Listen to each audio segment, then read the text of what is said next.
যা যা শিখালাম সব মনে আছে তো? আরে হ্যাঁ হ্যাঁ হ্যাঁ, ও নিয়ে ভাবতে হবে না, সব কাজ হয়ে যাবে। আমি শুধু ভালো পেমেন্টটা পেলেই হবে। ওই বাবু কিন্তু বলে দিয়েছে কাজের পর পয়সা পাবি, তার আগে নয়। হ্যাঁ হ্যাঁ হ্যাঁ, সে তো আমি সবই জানি, কাজ তারপর পয়সা। ঠিক আছে, যা ভালো করে কাজটা করবি। আমার এই ব্যাগটা দাও আর তোমরা তোমাদের কাজে চলে যাও।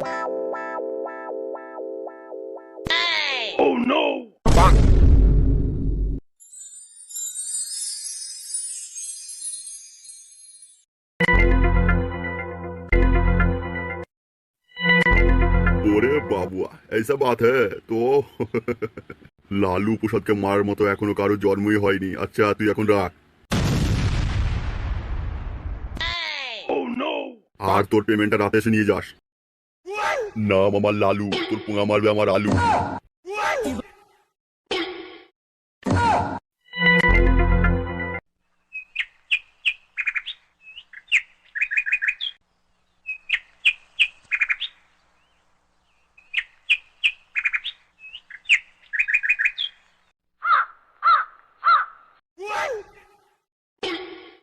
প্যারে বাবুয়া, এতদিন পর আমাকে মনে পড়লো তোর?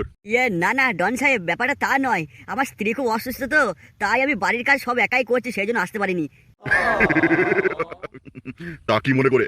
তোকে তো আমি বলেছিলাম যা বলার আমাকে ফোনে বলবি, আমার অফিসে বা আমার বাড়ি আসবি না। তুই তাহলে আবার কেন আসলি আজ? ডন সাহেব, একটা ডিল আছে।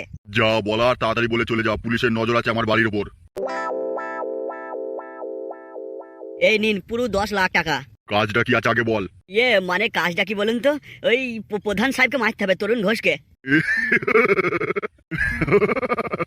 আরে ডন সাহেব, আপনি এমন করে হাসেন কেন? ব্যাপারটা তো বুঝলাম না।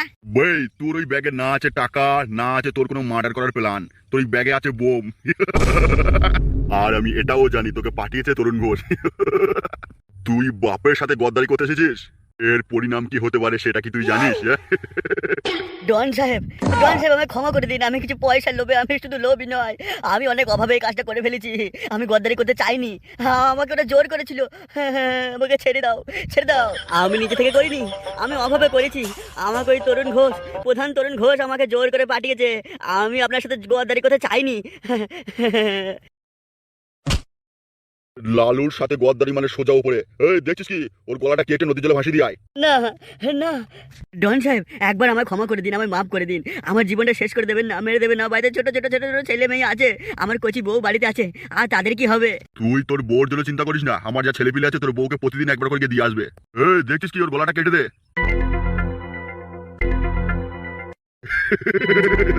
তরুণ ঘোষ, প্রধান তরুণ ঘোষ, তুই এখনো জানিস না আমার নাম লালু।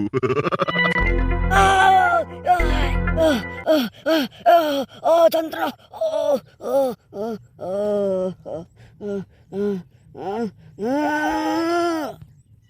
আচ্ছা ডন সাহেব, আপনি কি করে জানলেন যে ওই ব্যাগে বোম আছে?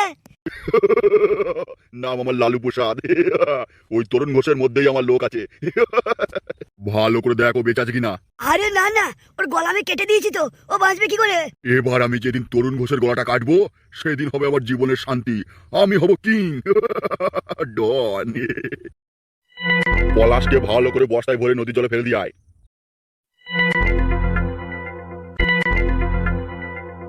সবই বুঝলাম, কিন্তু তোরা কই আগে তো আমাকে এসব বলিসনি যে প্রধান তোদের উপরে এত অত্যাচার করছে। মারা যা হয়েছে হয়েছে, সব বাদ দে, আমি এখন ভালোই আছি। ও বউ পালিয়েছে, ও কোনো যায় আসে না, এমনি তো 12 ভাতের ছিল, এর ওর মারা লিলি বেড়াইতো। ফটকে, কেন মারা বউ পালিয়েছে আমার, তোদের এত কেন ফাটছে? আমি ওই তরুণ ঘোষের সাথে লাগতে যাবো না, আমি এখন একটা অন্য প্ল্যানে আছি। ওই প্রধান তরুণ ঘোষের পিছনে লাগ দিকে তখন আমার সব সর্বনাশ হয়ে যাবে। আরে ফটকে, তুই বুঝতে পারছিস না ভাই? আমি মারা সবই ঠিকঠাক বুঝতে পারছি, তোরা বুঝতে পারছিস না। ও বউ গেছে ওকে খোঁজার দরকার নেই, আমি এখন না বলবো না মারা। শান্তি ছেলে, তুই আমাদের কাছে কিছু না কিছু লোকাচ্ছিস। কি লোকাচ্ছিস বলতো? হ্যাঁ ফটকে, ফুটো কিন্তু ঠিকই বলছে। তুই তখন থেকে দেখছিস আপটা আপটা করছিস, কিছু না কিছু একটা লুকাচ্ছিস। কি লুকাইছি মানে? আমি কিছু লুকাইনি, আমার কাজ আছে, বাড়ি চললাম। ফুটো আসি রে ভাই, তুই শো, ঘুমো। হ্যাঁ তুই ঘুমো, আমি আসছি।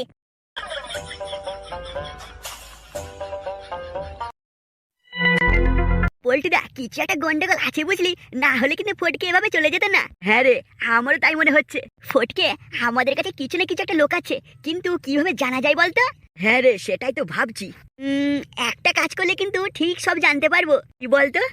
আরে পল্টুদা, আমরা দুজন মিলে ফটকের পিছন পিছন যাবো, ঘাপটি মেরে চুপ করে একদিকে বসে থাকবো, তারপর দেখবো মালটা কোথায় যাচ্ছে কি করছে, তারপর আমরা সব জেনেই যাবো, তাই না? কি ঠিক বলেন তো? হ্যাঁ ফুটো, তুই একদম ঠিক বলেছিস ভাই। ও নিশ্চয়ই কিছু না একটা কিছু লুকিয়ে লুকিয়ে করছে। ওর কিছু একটা মতলব আছে, বুঝেছিস? আরে পল্টুদা, তবে আর দেরি কেন? চলো চলো চলো।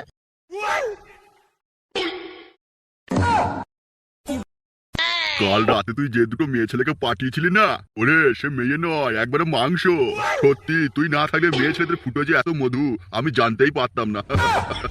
দেখুন প্রধান সাহেব, আপনার দয়ায় আমরা বেঁচে আছি, এটুকু কাজ তো আমাদের করতেই হবে, তাই না? আচ্ছা হারু, আমার সব স্বপ্ন তুই পূরণ করলি, কিন্তু আমাকে কদমের রস একদিন খাওয়াতে পারবি? একদিন কদমের ফুটো করে আমি চেটে নেবো। আরে প্রধান সাহেব বলেন কি, কদমের রস খাবেন? আরে আজকে রাতেই কদমকে নিয়ে আসবো, যদি না দেয় জোর করে নিয়ে আসবো। প্রধান আমাদের মাথার উপরে হাত আছে, আমাদের ভয় কিসের? তবে প্রধান সাহেব, কদমের না যা সাইজ, ও দেখি একবার টনটন করে, আপনার পছন্দ আছে বলে হারি। কি হলো, তোর মুখটা আবার শুকিয়ে গেল? প্রধান সাহেব, আমার খুব কষ্ট হয় যখন আমাকে বলে এই তুই দালাল, এই দালাল হারু। আমার খুব কষ্ট হয়। আমি কি দালাল বলুন প্রধান সাহেব? আরে না না না না, তুই দালাল হতে যাবি কেন? তুই তো মেয়ে মানুষদের। থাক আর বলবো না। প্রধান সাহেব আসবো? আরে আমার কালো হল আর সাদা হল যে, আয় আয় আয় আয়, তোদের অপেক্ষায় করছিলাম। আইলে হারু, তুই এখন যা, রাতে কদমের ব্যবস্থাটা করে দিস। আরে কালো হল, তোর আবার কি হলো? Any problem? আরে কাদা কি হয়েছে বলবি তো, নাকি মারা তখন থেকে মুখটা নিয়ে আমার করে যাচ্ছিস? কি হয়েছে বলতো? প্রধান সাহেব, আরে মারা সে তো আমি জানি, আমি প্রধান। কি হয়েছে সেটা বল। পলাশ আর এই পৃথিবীতে নেই। পলাশকে মেরে দিয়েছে লালু প্রসাদ। কি বললি? মেরে দিয়েছে মানে? কিন্তু কেন? পলাশ আমাদের লোক, কিন্তু লালু প্রসাদ জানলো কি করে? সেটাই তো মানে বুঝতে পারছি না, জানলো কি করে? এটা জানার তো কোনো কথাই নয়, অসম্ভব ব্যাপার। তার মানে কিছু বুঝলি? না মারা প্রধান সাহেব, কিছু বুঝতে পারছি না। তার মানে এটাই দাঁড়াইছে, ওর লোক আমাদের দলেই আছে। বের কর, খুঁজে বের কর সেই কোন লোক। এত বড় সাহস কার হবে যে প্রধান সাহেব আপনার বিরুদ্ধে ষড়যন্ত্র করবে, তাও আবার আমাদের দলের মধ্যেই থেকে? সেই জন্যই তো বলছি বে, খুঁজে বের কর সে কোন লোক, তাকে সবার সামনে ধরে কাটবো। প্রধান তরুণ ঘোষের বিরুদ্ধে ষড়যন্ত্র করেই পৃথিবীতে বেঁচে থাকতে সে পারবে না। প্রধান সাহেব আপনি উত্তেজিত হবেন না, আমি দেখছি। কালো হল শোন, এই সবের পিছনে আবার ফটকের হাল নয় তো?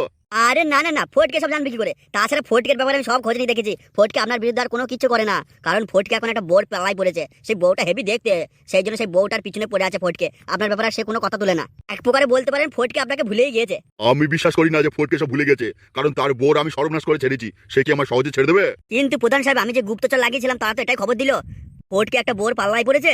এখন সেই বউটাকে পটানোর চেষ্টা করছে। আপনার ব্যাপারে কোনো ষড়যন্ত্র করে নাই। আচ্ছা ঠিক আছে, তুই এখন যা, আর গিয়ে দেখ কার এত বড় সাহস লালু প্রসাদের হাতে হাত মিলিয়ে কাজ করছে আমার দলে থেকে। হ্যাঁ প্রধান সাহেব, ওটাই আমি দেখছি। যে আমার দলে থেকে আমার বিরুদ্ধে ষড়যন্ত্র করছে, সে এখনো জানে না সে সাপের মুখে হাত দিয়েছে।